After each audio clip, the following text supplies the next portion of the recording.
Heureux de vous compter parmi nous. Bonsoir à vous, merci et bienvenue dans ce journal. Et nous vous présentons toutes nos excuses pour ce léger retard. D'abord, le Conseil des ministres s'est réuni en session ordinaire ce mercredi 31 août 2022 dans la salle de délibération au palais de Koulouba sous la présidence du colonel Assimi Goïta, président de la transition et chef de l'État. Avec moi dans ce studio, Ibrahim Traoré pour la lecture de ce communiqué. Bonsoir Ibrahim.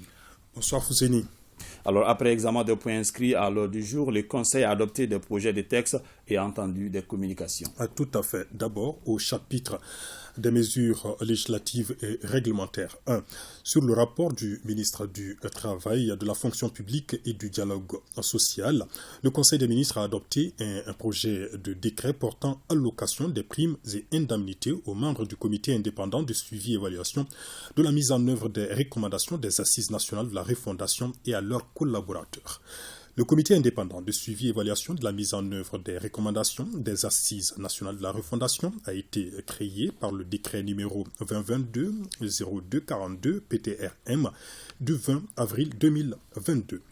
Il a pour mission de mesurer et d'apprécier l'exécution et les progrès réalisés dans la mise en œuvre des recommandations des assises nationales de la refondation. Le projet de décret est adopté pour compenser les suggestions auxquelles les membres du comité et leurs collaborateurs font face dans le cadre de l'exécution de leur mission. 2. Sur le rapport du ministre de l'Urbanisme, de l'Habitat, des domaines de l'aménagement du territoire et de la population, le Conseil des ministres a adopté des projets de texte relatifs à la création et au cadre organique des services régionaux et subrégionaux de l'administration des biens de l'État. La Direction générale de l'administration des biens de l'État a pour mission l'élaboration et la mise en œuvre des éléments de la politique de l'État en matière de gestion du patrimoine bâti et du patrimoine mobilier corporel et incorporel de l'État. Dans son fonctionnement, la Direction générale de l'administration des biens de l'État est confrontée à des difficultés dans l'exécution de ses missions au niveau régional et subrégional liées à l'absence de services régionaux et subrégionaux propres. La mise en œuvre et le suivi des activités de cette direction au niveau régional et local sont assurés par les services régionaux et subrégionaux des domaines et du cadastre. L'ampleur de la gestion des affaires domaniales, foncières et cadastrales et l'insuffisance des ressources humaines ont conduit ces services à s'occuper dans une moindre mesure des missions de la Direction générale de l'administration des biens de l'État. Pour pallier ces insuffisances, les projets de texte adoptés créent les services régionaux et subrégionaux de l'administration des biens de l'État et les dotent pour les 5 prochaines années en personnel nécessaire à l'exécution de leurs missions. La création des 10 services permettra d'assurer une meilleure coordination des activités menées dans le cadre de la gestion et du suivi du patrimoine de l'État au niveau régional et subrégional. Au chapitre des communications 1, sur le rapport du ministre de la Réconciliation, de la Paix et de la Cohésion nationale chargé de l'accord pour la paix et la réconciliation nationale, le Conseil des ministres a pris acte d'une communication relative à l'organisation de la Semaine nationale de la réconciliation. Notre pays traverse depuis 2012 une crise multidimensionnelle qui a affecté le tissu social et bouleversé la cohabitation pacifique. Nos valeurs cardinales comme le cousinage à plaisanterie, le dialogue, le pardon mutuel et le vivre ensemble cèdent peu à peu la place à la méfiance, au mépris et même à la violence. Pour faire face à cette situation, plusieurs forats, assises et rencontres inter- et intra-communautaires ont été organisés par le ministère en charge des questions de réconciliation. La loi d'entente nationale pour renforcer la réconciliation et le pardon entre les Maliens prévoit également l'organisation de la Semaine nationale de la réconciliation. L'organisation de cette semaine, qui a été également recommandée par les Assises nationales de la refondation, vise à restaurer la paix et à renforcer la cohésion sociale à travers un meilleur ancrage des valeurs de réconciliation et de vivre ensemble, une sensibilisation accrue des acteurs nationaux et internationaux sur le processus de la réconciliation et de la paix, une vulgarisation des instruments dédiés à la promotion du patriotisme, du civisme, de la paix et de la cohésion sociale. La Semaine nationale de la réconciliation qui se déroulera du 15 au 21 septembre de chaque année permettra de mobiliser les Maliens de l'intérieur comme de l'extérieur autour du vivre ensemble et de la stabilité du pays. 2. Le ministre des Transports et des Infrastructures a informé le Conseil des ministres de sa participation à la conférence ministérielle sur le transport des pays en développement sans littoral. La conférence ministérielle s'est tenue du 15 au 16 août 2022 à Turkmenbashi, République du Turkménistan, sous le thème « Processus d'Ashkaba, le financement d'une meilleure connectivité ». La délégation malienne a saisi l'opportunité pour attirer l'attention sur les entraves au transit malien dans sa globalité, comprenant notamment les frais portuaires qui augmentent d'année en année, les frais d'escorte douanière qui varient selon le pays de transit, les contrôles abusifs effectués par les services de sécurité des pays de transit ou sur certains corridors, le paiement de faux frais, les lenteurs et contraintes inhérentes aux formalités accomplies au passage des frontières. La conférence a mis l'accent sur la nécessité pour les pays en développement sans littoral de développer leur système de transport durable, de construire des infrastructures résilientes et d'améliorer leur lien avec les marchés internationaux en adoptant l'approche du partenariat public-privé et d'autres financements innovants. Elle a recommandé à la communauté internationale de s'efforcer à doubler au moins les investissements annuels pour le développement des infrastructures de transport dans les pays en développement sans littoral, de renforcer la coopération et la coordination régionale en matière de développement des transports afin de mettre en place un système de transport efficace. 3. Le ministre de la Santé et du Développement social a informé le Conseil des ministres de l'évolution de la maladie à coronavirus marquée par une augmentation du nombre de cas testés positifs par rapport à la semaine précédente. Le président de la transition, chef de l'État, a appelé la population au respect strict des mesures de prévention et de lutte contre la maladie. Voilà, Fousseini Tounkara, ce qu'on pouvait retenir du contenu du Conseil des ministres tenu ce mercredi. Merci beaucoup, Ibrahim Traoré. La Commission du développement rural du CNT poursuit sa visite à l'intérieur du pays, précisément dans certaines zones de production agricole. La région de Ségou est la deuxième étape de ce déplacement. Sur place, la mission a rencontré les responsables de l'Office du Niger et les fournisseurs d'engrais agricoles, Agibou Koulibaly et Aboubakar Traoré. Après Koutiala, à Ségou, l'Office RI a reçu les membres de la Commission du développement rural, de l'environnement, de l'assainissement, de l'eau et de l'énergie du Conseil national de transition. Avec cette mission, le premier responsable de l'Office a expliqué l'évolution de la campagne agricole 2022. Au cours de cette rencontre, les échanges ont porté sur la situation de l'hivernage, la pluviométrie, les superficies emblavées, les intrants et matériels agricoles et les contraintes. À Ségou, l'hivernage 2022 a une bonne allure dans l'ensemble, surtout pour les cultures sèches. Pour la riziculture, on note un léger retard dans les emblavures dû à la poche de sécheresse qui s'est manifestée vers la troisième décade du mois de juillet. Pour la présente campagne, l'Office RI Ségou a pour ambition de réaliser plus de 200 000 tonnes de céréales, dont 115 000 tonnes de riz paddy pour sa contribution à l'atteinte de l'autosuffisance alimentaire. L'allure de la campagne est très bonne. Si les pluviométries continuent jusqu'en octobre, nous pensons que cette année, on va avoir une très bonne campagne agricole. Maintenant, en termes de grandes difficultés, c'est les intrants.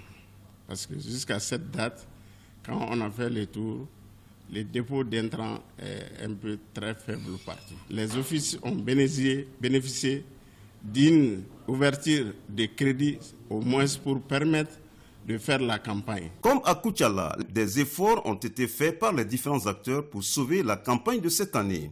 Ce qu'on peut retenir de l'étape de Ségou, c'est qu'il y a beaucoup de similitudes avec la problématique telle qu'elle a été posée à Koutiala.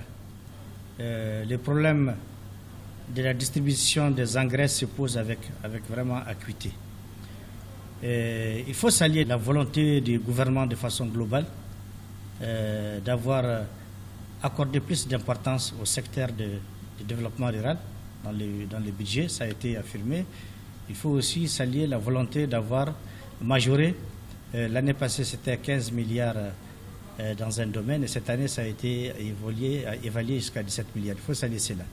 Mais il y a des difficultés à l'intérieur dans la mise en œuvre de ces processus qui doit permettre à la campagne agricole d'être vraiment un succès. Par contre, il y a un besoin urgent.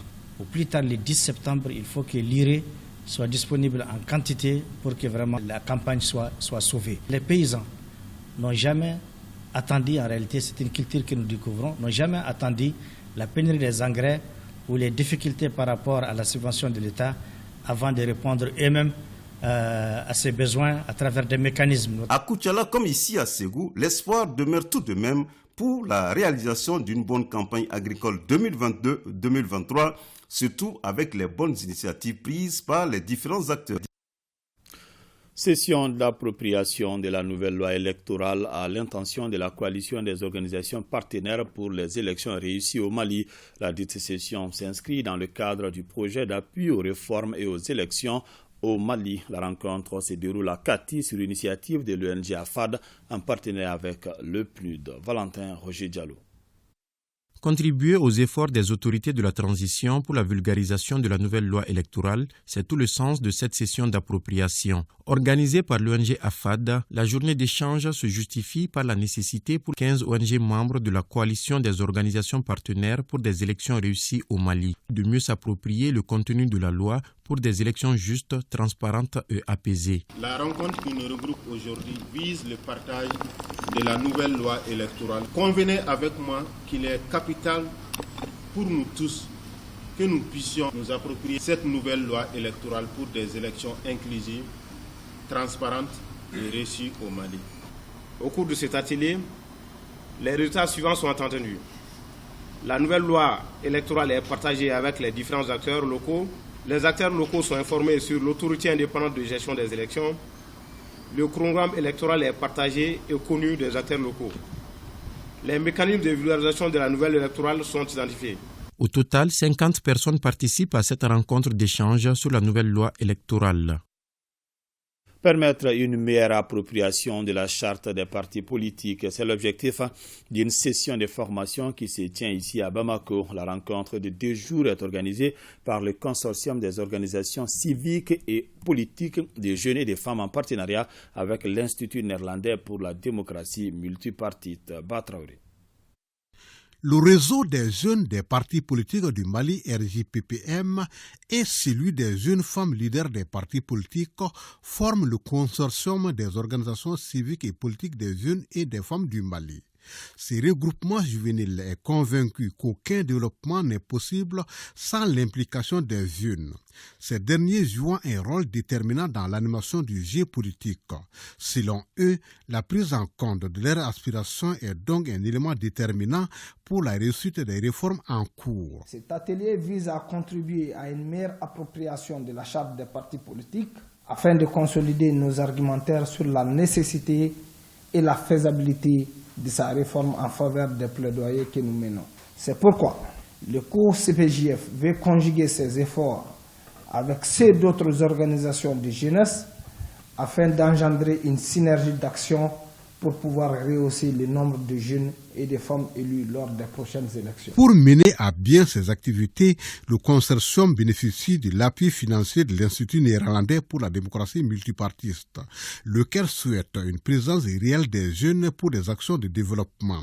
Et je voudrais rappeler que cet appui du NIMD entre dans le cadre du programme Power of Dialogue, qui est un programme financé par le ministère des Affaires étrangères des Pays-Bas et qui permet depuis 2 ans et encore pour 3 ans au Mali, mais à d'autres pays dans le monde, de pousser le dialogue, de créer des cadres dans lesquels tous les citoyens des pays concernés peuvent discuter de manière sécurisée, de manière apaisée et surtout contribuer qualitativement à l'avancée des démocraties dans nos pays. Les 2 jours de travaux sont marqués par des communications en vue de proposer des réponses aux éventuelles insuffisances liées à la réforme de la charte des partis politiques.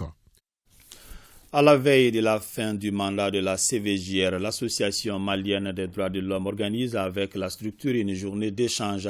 Quelles sont les raisons qui justifient cette rencontre? Les éléments de réponse avec Brahima Konaté, 4e secrétaire aux affaires juridiques de l'AMDH. Il est au micro de Batraoré. La commission Vérité, Justice et Réconciliation est en fin de mandat.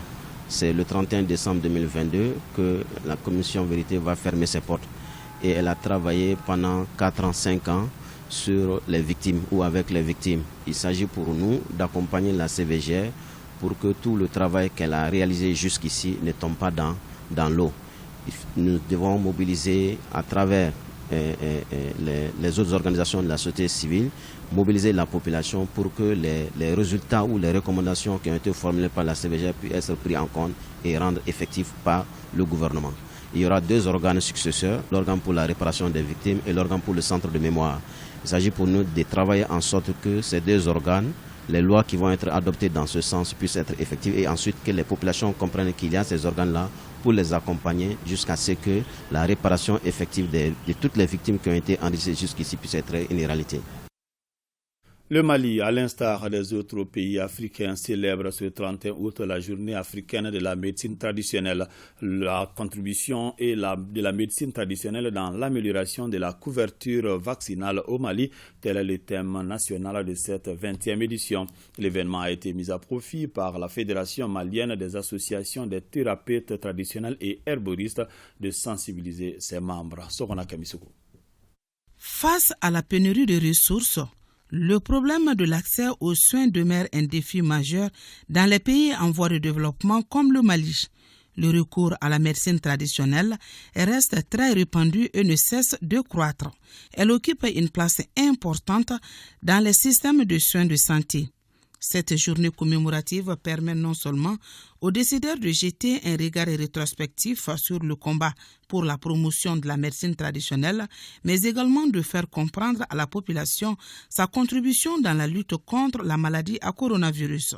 La Fédération malienne est dans un projet du ministère de la Santé, le projet qui doit apporter la contribution des ressources de la médecine traditionnelle dans l'information, la sensibilisation en faveur de la vaccination sur la COVID-19.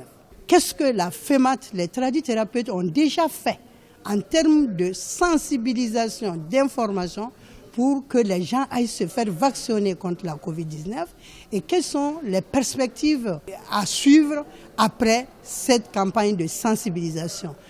Le thème retenu au niveau africain pour cette 20e édition est « 2 décennies de la journée africaine de la médecine traditionnelle, progrès accompli vers la réalisation de la couverture sanitaire universelle en Afrique ».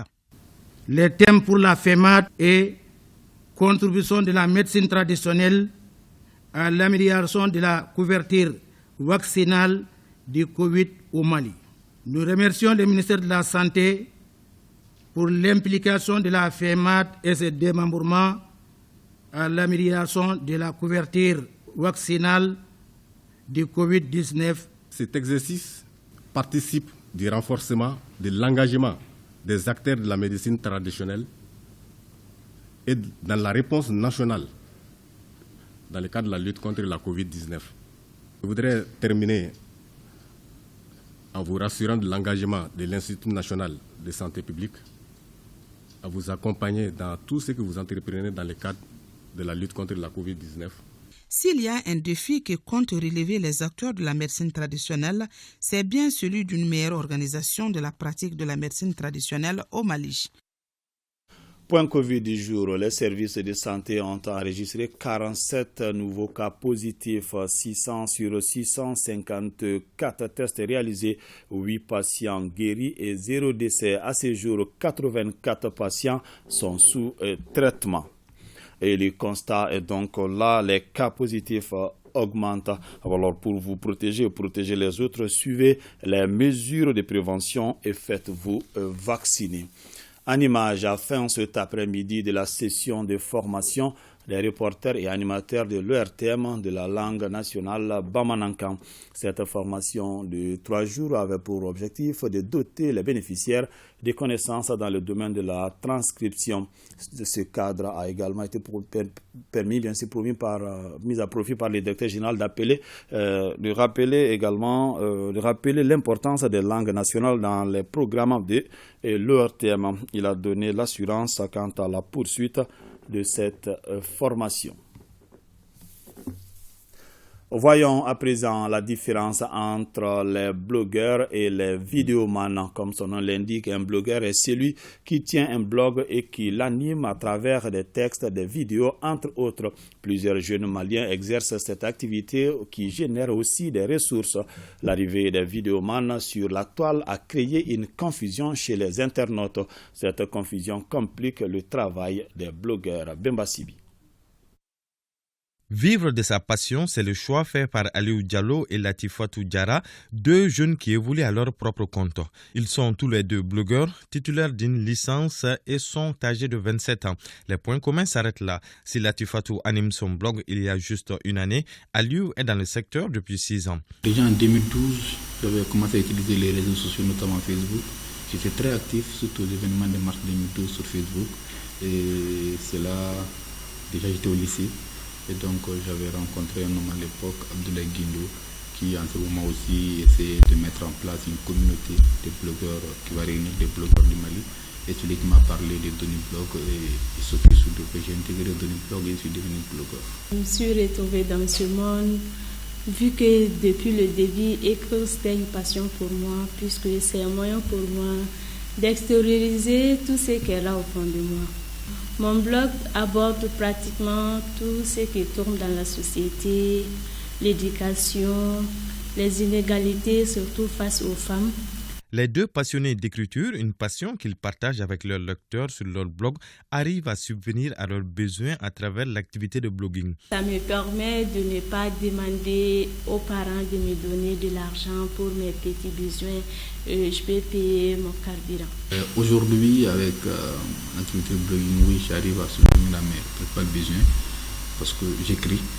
Et il arrive que ces écrits, que je les fasse pour des personnes sur commande. Et donc, il arrive aussi que je sois pigiste pour des médias, qu'ils soient ici, à l'intérieur du pays ou à l'international. Aujourd'hui, avec l'arrivée de vidéastes communément appelés vidéomans, l'activité de blogging est devenue compliquée. Je pense que le fait que les gens confondent les deux, c'est l'internaute, c'est les Maliens lambda qui confondent les deux. Sinon, un blogueur et un vidéoman, ce n'est vraiment pas la même chose. Un blogueur, il écrit très généralement. Il peut exister un vlogueur. Un blogueur qui, au lieu d'écrire, utilise la vidéo pour s'exprimer en ligne. Dans certains services publics, quand un blogueur se présente pour avoir de l'information, il est automatiquement vu comme un vidéoman qui va aller soit diffuser cette information sans les règles de l'art sur les réseaux sociaux. Donc ça fait que dans certains services, on accède difficilement aux informations. Vu que le blogging n'est régi par aucune loi, collecter des informations sans carte professionnelle complique le travail de ces jeunes. C'est pourquoi ils travaillent à changer cet état de fait. Explique aux gens quelle est la différence entre un blogueur et un vidéoman. Et on profite de tous les plateaux de télé, de radio, d'émissions publiques pour un peu passer le message. Les blogueurs rassurent que la perception des internautes est en train de changer. En attendant, chacun évolue dans son domaine et exerce son activité de blogging et de vidéaste. Grand format de ce journal, la production halieutique et aquacole de la région de Koulikoro est estimée à plus d'1 700 000 tonnes par an selon les statistiques de 2021 de la direction régionale de la pêche de Koulikoro. Malgré ce potentiel, le poisson n'est pas accessible à toutes les bourses dans le cercle. Le prix du kilogramme de poisson frais varie entre 2250 et 3500 francs CFA en cette période de crue.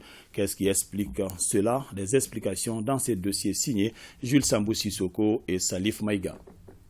La ville de Koulikoro est bercée par le plus grand fleuve qui traverse le Mali, avec son potentiel halieutique certain. Entendez le fleuve Niger. Ce cours d'eau est exploité pour diverses activités.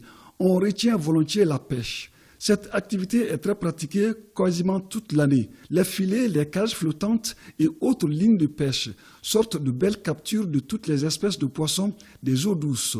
Cependant, le poisson local, très apprécié, n'est pas à la portée de toutes les bourses. Le prix du poisson ici, c'est un peu cher. Surtout, nous sommes en période d'hivernage. La montée du fleuve maintenant. Normalement, il doit y avoir beaucoup de poissons. Le commerce du poisson local est en général l'activité des femmes. Elles l'exercent au marché et aux abords des artères. Présentement, le marché n'est pas suffisamment approvisionné en poisson à cause de la crue. C'est pourquoi le poisson est cher. Les prix du kilogramme varient de 2250 francs à 3500 francs. Par moment, nous avons du poisson en quantité et à prix réduit pour les consommateurs et les vendeuses, dont celles du Manabougou et Bamako. Malgré l'approvisionnement des nombreux points de vente de poissons, il y a des difficultés liées à la conservation et au manque d'infrastructures adéquates, dont souffrent les vendeuses, mais aussi les consommateurs. La cherté du poisson, c'est surtout cette période. À Koulikoro, nous sommes tous confrontés à ces problèmes liés à l'approvisionnement. Sinon, le reste de l'année, le poisson se vend partout et les prix baissent à 1500 francs et 1750 francs le kilogramme. Dans cette activité, la direction régionale de la pêche nous accompagne à travers l'encadrement et la formation. Nous avons besoin d'équipements de conservation du poisson afin de minimiser les pertes en cas de mévente. On n'a pas le produit à souhait avec la montée des eaux du fleuve. Un autre facteur, les activités des exploitants de sable et gravier sur le fleuve perturbent la reproduction du poisson.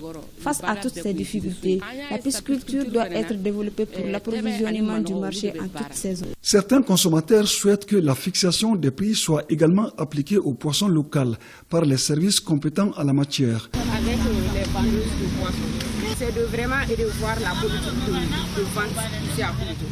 C'est vraiment difficile.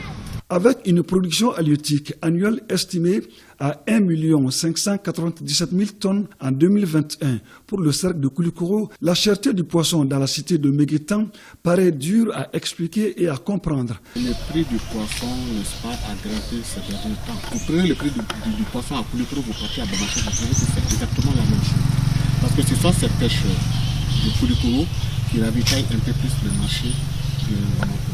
Le problème de prix, pour nous, devient plus un casse-tête.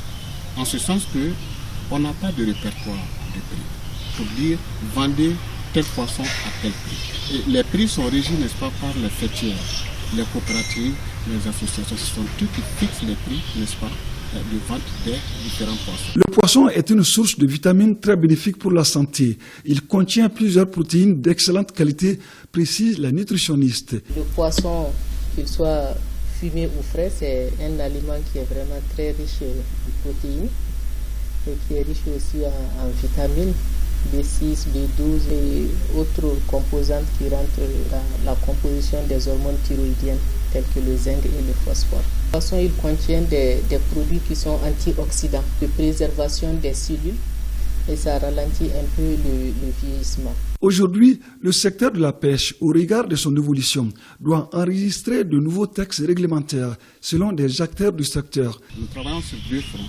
production aquacole et production halieutique. L'État a mis tout en œuvre pour que les pisciculteurs, les vendeuses, les revendeurs, tous les acteurs, n'est-ce pas, puissent satisfaire à la loi de l'offre et de la demande.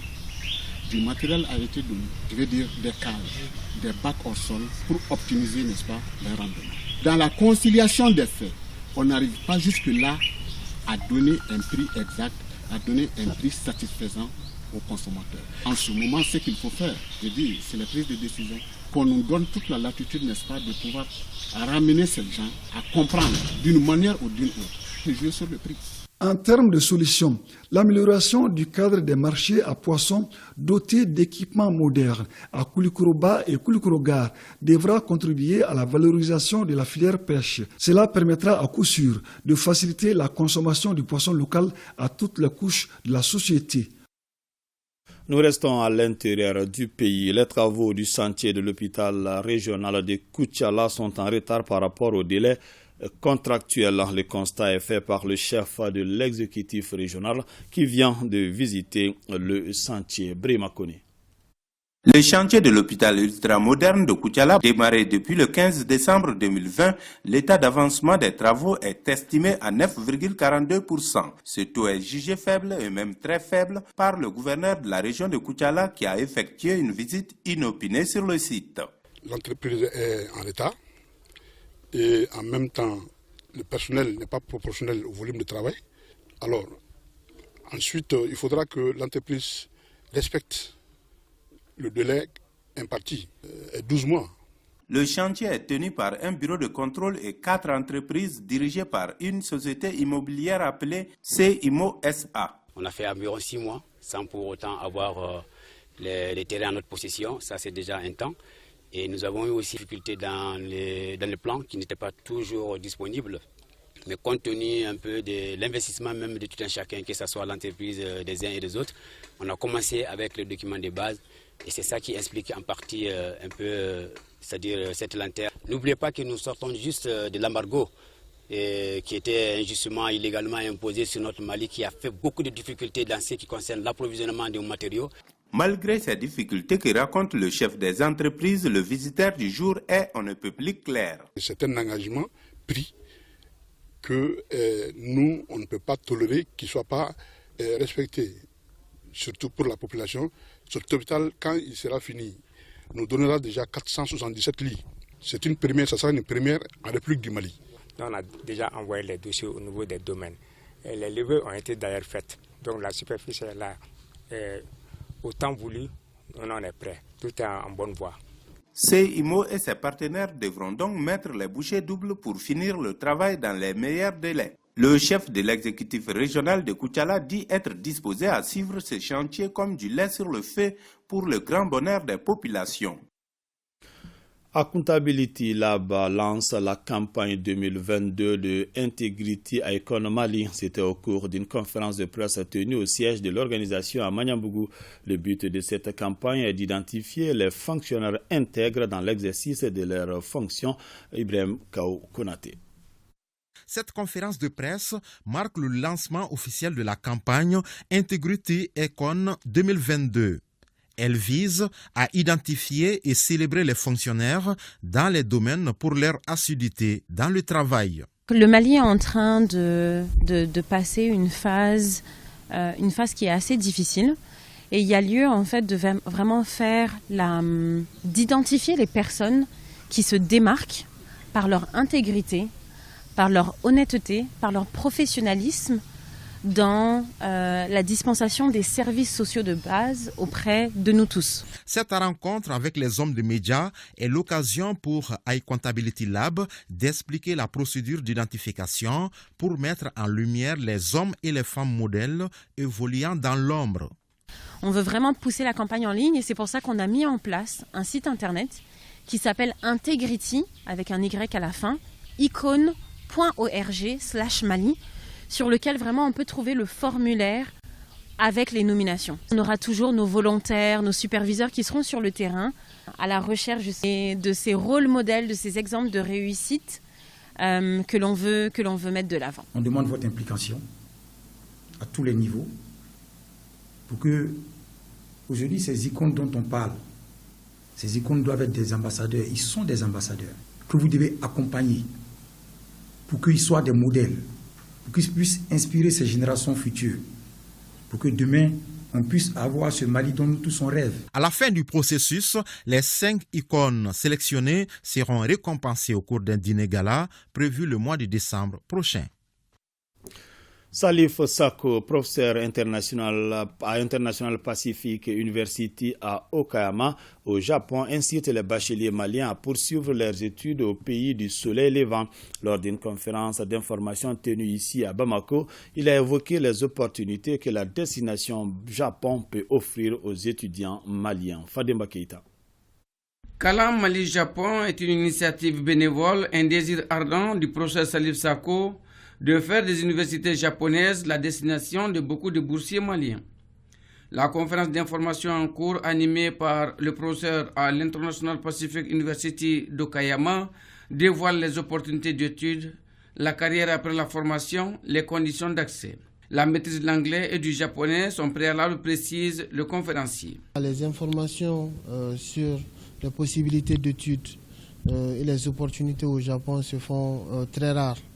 Donc à travers de telles activités, faire connaître le Japon d'abord, faire connaître les opportunités et aussi permettre aux étudiants d'accéder aux universités. Il y a presque 300 000 étudiants qui y vont chaque année. Mais si on voit le quota des Africains ou même si on voit le quota des Maliens, c'est très peu. Ça me fait vraiment mal de voir qu'on n'a même pas d'Africains dans nos structures. À travers un programme de 4 ans, le potentiel boursier a le choix entre les facultés enseignées. Sport, études contemporaines, études internationales, sciences sociales, éducation, management, entre autres. On essaie de voir un peu quel est le parcours de l'étudiant. Est-ce que c'est un étudiant brillant? Et l'avantage du Japon aujourd'hui, c'est surtout que la population vieillissante, ils ont besoin de jeunes actifs. Et ces jeunes actifs sont toujours ceux qui viennent des autres pays. Aujourd'hui, les Chinois, ils en profitent. Les Vietnamiens, ils en profitent. Ils viennent, ils étudient au Japon. Après, ils commencent directement à travailler. Au Japon, pays à monarchie constitutionnelle à régime parlementaire, tous les étudiants sont confiés à un professeur titulaire en contact direct avec les parents des étudiants. À suivre après ce journal, votre émission Malikoura avec un numéro spécial sur nos croyances traditionnelles. Quelle place ces croyances doivent avoir dans le Malikoura? Les invités sont Cheko Amadou Sidibé, dite Baninko Amadou, traditionnaliste, Salia Malé, anthropologue, et Seydou Idrissa Traoré, président de l'association Djoko Nimaya, et Tira Magassi, un débat animé en Bamanankan par Cheikh Omar Sangaré. C'est donc la fin de cette édition. Merci de l'avoir suivi. Que le bon Dieu nous assiste.